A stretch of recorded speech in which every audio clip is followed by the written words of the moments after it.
बिस्मिल्लाहिर्रहमानिर्रहीम। अस्सलाम वालेकुम। अलग न्यूज़ पर आप मुझे देख रहे हैं। इस वक्त आप मुझे अब्दुल सत्तार या निम्रा के बगैर देख रहे हैं। रीज़न ये है कि मैं कुछ चीज़ें देख रहा था और उनसे अंदाज़ा ये हुआ कि जाते जाते ये खबर आपको देनी चाहिए कि जो साइफ़र के मामले में इमरान खान साहब की और शाह महमूद कुरैशी साहब की ज़मानत खारिज हुई है और ज़मानत कन्फर्म हुई है असद उमर साहब की। ये जज अबुल हसनात साहब ने एक फैसला नहीं दिया इमरान साहब के मामले में, उन्होंने दो फैसले दिए हैं। दो फैसले कैसे, अभी मैं आपको ये तमाम चीजें बता देता हूं क्योंकि ये इमरान खान साहब के लिए ज्यादा बुरी खबर है। देखिए, साइफर का मामला हमारे सामने कब आया था? ये मामला हमारे सामने आया था 27 मार्च 2022 को, जब इमरान खान साहब ने परेड ग्राउंड में ऐसे अपनी वेस्ट कोट उठाई, एक कागज निकाला और बताया कि हमें लिखकर धमकी दी गई है। यानी वो ये कह रहे थे कि जो तमाम ऑपोजिशन वाले अचानक एक्टिव हो गए हैं, ये ऐसे ही एक्टिव नहीं हुए, हमें लिखकर धमकी दी गई है। इमरान खान साहब ने बताया था। और फिर उसके बाद कौमी सलामती कमेटी के दो इजलास हुए। एक इमरान खान साहब वजीर आजम थे तब हुआ था, और फिर एक शहबाज शरीफ वजीर आजम बन गए थे तब हुआ था। दोनों इजलासों में एक बात हुई थी कि पाकिस्तान के खिलाफ जो अल्फाज इस्तेमाल किए गए वो मुदाखलत हैं, लफ्ज साजिश नहीं आया था। लेकिन कौमी सलामती कमेटी के इजलास में डीमार्श करने की, इमरान खान साहब वजीर आजम थे, सिफारिश की गई और दूसरे इजलास में कहा गया कि पहले इजलास के तमाम फैसलों की हम तौसीक करते हैं। इमरान खान साहब ने उस वक्त जलसे में जो दिखाया वो एक कागज था, और उस कागज के बारे में फिर हमें बाद में पता चला। इस कौम के लोग साइफर के लफ्ज से कहाँ वाकिफ थे? हमें ये पता था कि मेमो होता है, क्योंकि मेमो हमने मेमो गेट में सुन लिया था। हमें ये पता था कि लेटर होता है। हमें केबल पता चल गया था क्योंकि विकीलीक्स में हमने केबल्स का लफ्ज सुन लिया था। साइफर का वर्ड हमने नहीं सुना था। इस कौम ने, ये बड़ा अनकॉमन वर्ड था हमारे लिए। तो जब ये साइफर का वर्ड हमने सुना तो फिर हमें पता चला कि जब सफीर किसी और मुल्क में होता है और अपने मुल्क को लिखकर भेजेगा तो उसे कहते हैं साइफर। अब यहां कुछ चीजें मुझे आपसे बतानी है आपको, और उसके बाद फिर आकर इस खबर पे बात करते हैं जो अबुल हसनात मोहम्मद जुल्करनैन साहब ने, जज साहब ने हमारे सामने रखी है।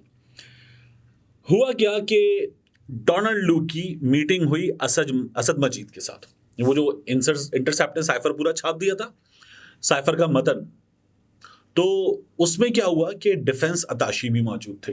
शुरू में लिखा हुआ कौन कौन मौजूद था। अब डिफेंस अताशी जो हैं वो हैं फौज के मुलाजिम, और ये सिफारत खाने में जिम्मेदारी अंजाम देते हैं पाकिस्तान से बाहर। तो जो सफीर है उसका बॉस कौन है? उसका बॉस है सेक्रेटरी खारिजा। यानी पाकिस्तान में जो सेक्रेटरी खारिजा है, तमाम सफरा से डील करने वाला, दफ्तर खारिजा का इंचार्ज सेक्रेटरी खारिजा, वो सफीर असद मजीद का बॉस है। बाद में असद मजीद भी सेक्रेटरी खारिजा बने, सुहेल महमूद साहब थे उस वक्त, तो वो उनके बॉस है। और इसी तरह से जो डिफेंस अताशी वहां बैठा हुआ है डोनाल्ड लू की मीटिंग में, उसका बॉस कौन है? उस वक्त उसका बॉस है general Qamar Javed Bajwa, army chief. तो उस मीटिंग में क्या हुआ कि असद मजीद ने ये गुफ्तगू फिर कोडेड लिखी और लिख के अपने बॉस सुहेल महमूद सेक्रेटरी खारिजा को, दफ्तर खारिजा को भेज दी। इमरान खान साहब को साइफर मिला। जो डिफेंस अताशी हैं उन्होंने ये गुफ्तगू जनरल बाजवा को लिखकर भेज दी, क्योंकि वो अपने बॉस को रिपोर्ट करेंगे। अब ये मैं हाइपोथेटिकल सिचुएशन बता रहा हूं, मुझे ये नहीं पता कि डिफेंस अताशी ने कहा तारिक साहब मैंने जनरल बाजवा साहब को लिख दिया, ऐसा नहीं है। यानी ये मुमकिन तौर पर एक ही डॉक्यूमेंट जो असद मजीद साहब ने लिखा है काफी हो सकता है, और ये अलग अलग भी हो सकते हैं। तो जनरल बाजवा साहब को भी, क्योंकि जनरल बाजवा साहब ने, मोहम्मद बालिक साहब ने खबर दी थी कि 11 मार्च को कामरा में इमरान खान साहब को दिखाया एरोनॉटिकल इंजीनियरिंग कॉम्प्लेक्स कामरा में कि ये साइफर आया। इमरान खान साहब ने कहा हाँ, बाद में रिपोर्ट हुआ आते रहते हैं ऐसे डॉक्यूमेंट। और साइफर में कहा गया कि इमरान खान साहब के खिलाफ तहरीक दम एतमाद कामयाब होनी चाहिए। तहरीक दम एतमाद कामयाब हो गई थी। इमरान खान साहब बार बार पूछते हैं वो किसको कह रहा था? वजीर आजम तो मैं हूं, तो वो किसको कह रहा था डोनाल्ड लू कि अपने वजीर आजम को हटाओ? यानी कि बाजवा साहब को मुखातिब किया जा रहा था।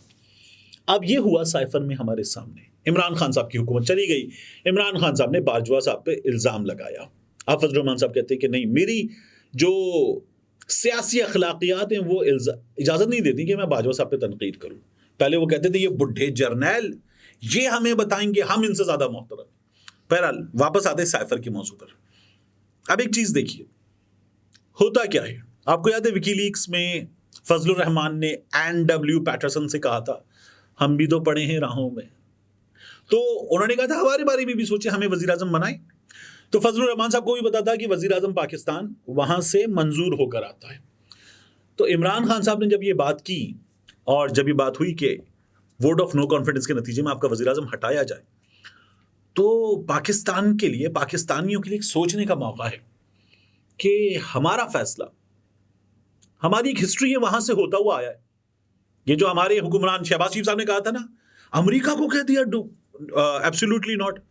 यही बात हमजा शहबाज ने की थी। ख्वाजा आजम ने कहा था अमेरिका ने हमें, क्या लफ्ज है वो, अमेरिका ने हमें ड्रिप्स लगाई हुई हैं, अमेरिका ने हमें दी हुई है तमाम की तमाम ऑक्सीजन, वेंटिलेटर का वर्ड था, मुझे याद आ गया। तो ख्वाजा आजम ने कहा था हमें वेंटिलेटर लगाओ अमेरिका की मदद से, तो हमें जो भी मदद मिलती है वहां से मिलती है। ये लोग ये बात कर रहे थे। तो हम ये कहते हैं अमेरिका हमारा दोस्त है, अमेरिका को कैसे नाराज किया जा सकता है।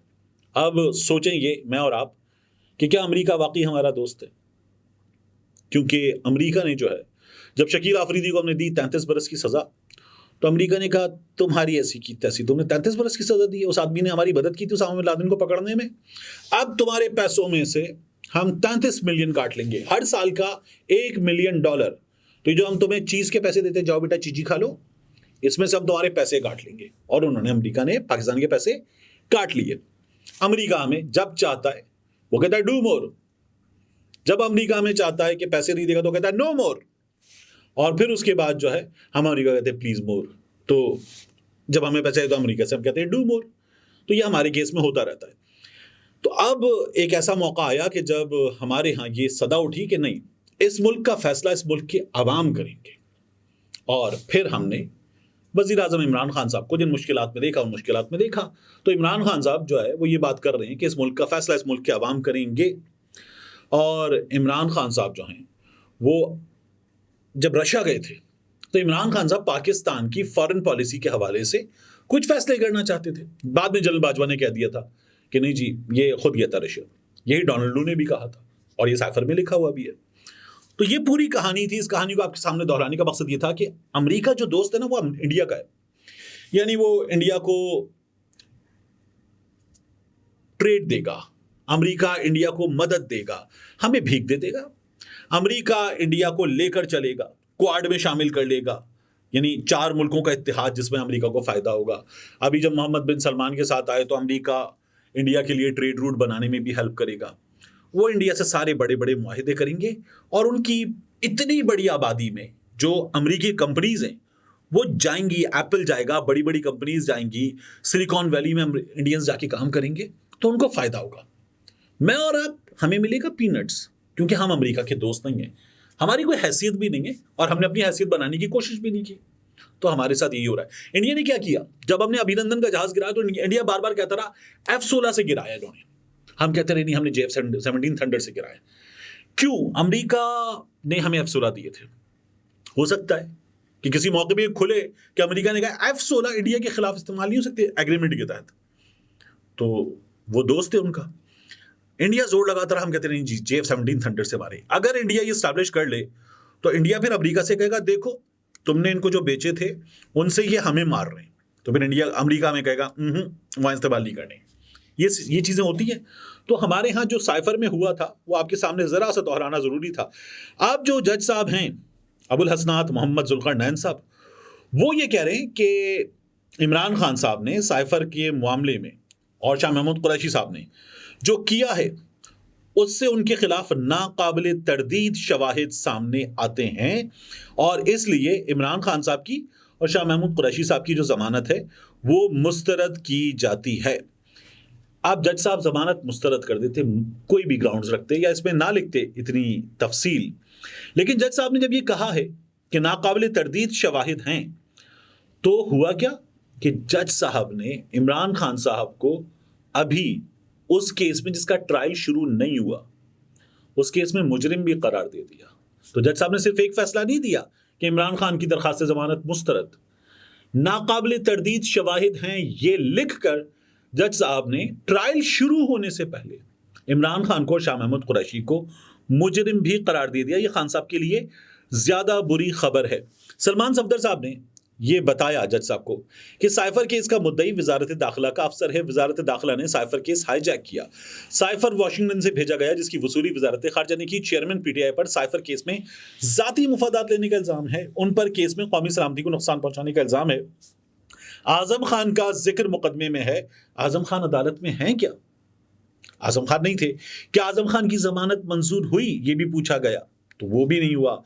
प्रोसिक्यूशन को साबित करना है कि साइफर का असली और नकली वर्जन क्या था।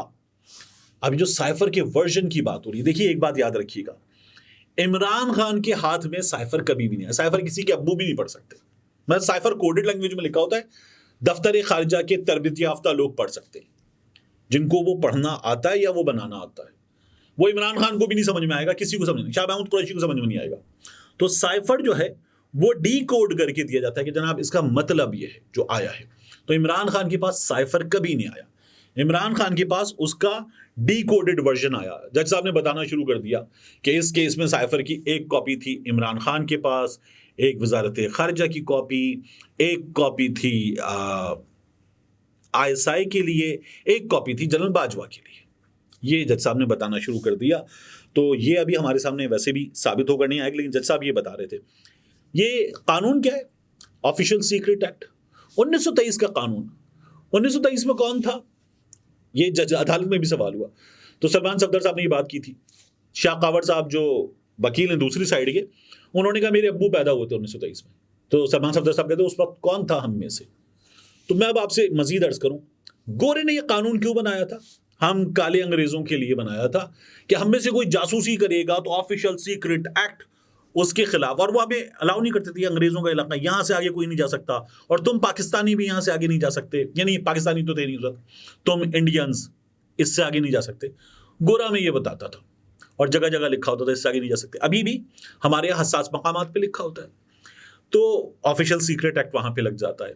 उसके अलावा ऐसी चीजें जो आपके पास अगर जिम्मेदारी है, आपको दी गई हैं, जो खुफिया नौयत की हैं और पब्लिक हो जाती हैं, तो ऑफिशियल सीक्रेट एक्ट लगता है। इमरान खान साहब की तो वजारत उस्मानी, वजीर आजम थे, पाकिस्तान की चीफ एग्जीक्यूटिव, उन्होंने डी क्लासिफाई कर दिया था। तो इसमें official secret act, Imran Khan साहब के वकला अदालत को यह भी बता रहे थे, जज साहब ने माना नहीं, कि वो ऑफिशियल सीक्रेट एक्ट का केस बनता ही नहीं है। ये केस कब बना? जब इमरान खान साहब की तोशाखाना केस में हो गई जमानत, तो फिर ये सामने आया। इसका मतलब है कि इमरान खान साहब के मामले में जब तोशाखाना वाला केस ठुस हुआ, तो फिर ये सामने आया। फिर सामने आया कि ओहो, इमरान खान साहब जो हैं वो तो अब एक लंबे दिन के लिए, कोई 13-14 दिन का था मामला, और गालिबन 31 अगस्त तक की बात थी, कि वो अब साइफर के इस मामले में जो है वो अदालत के पास, अदालत की तरफ से अटक जेल में है और जुडिशल कर दिए गए हैं, और किसी को पता ही नहीं था, इमरान खान को भी नहीं पता था। फिर जज साहब ने सुना नहीं, जज साहब बीमार थे। जज साहब कह रहे थे कि जब तुम्हारी शादी होगी तो फिर तुम्हें पता चलेगा कि अहलिया की जिम्मेदारियां क्या होती हैं, मेरी जिम्मेदारियां हैं। अल्लाह ताला जज साहब के लिए आसानियां पैदा फरमाए। लेकिन अब ये मामला जाएगा हाई कोर्ट में। हाई कोर्ट में जमानत सुनी जाएगी। अगर वहां पर नहीं होगी तो फिर ये मामला जाएगा सुप्रीम कोर्ट में, और वहां पर होंगे वो जज साहब जिन्होंने कहा था अगर साइफर मेरे सामने आता तो मैं आंखें बंद कर लेता, काजी फाइज ईसा साहब। मिलते हैं इंशाल्लाह आपसे अगली वीडियो में।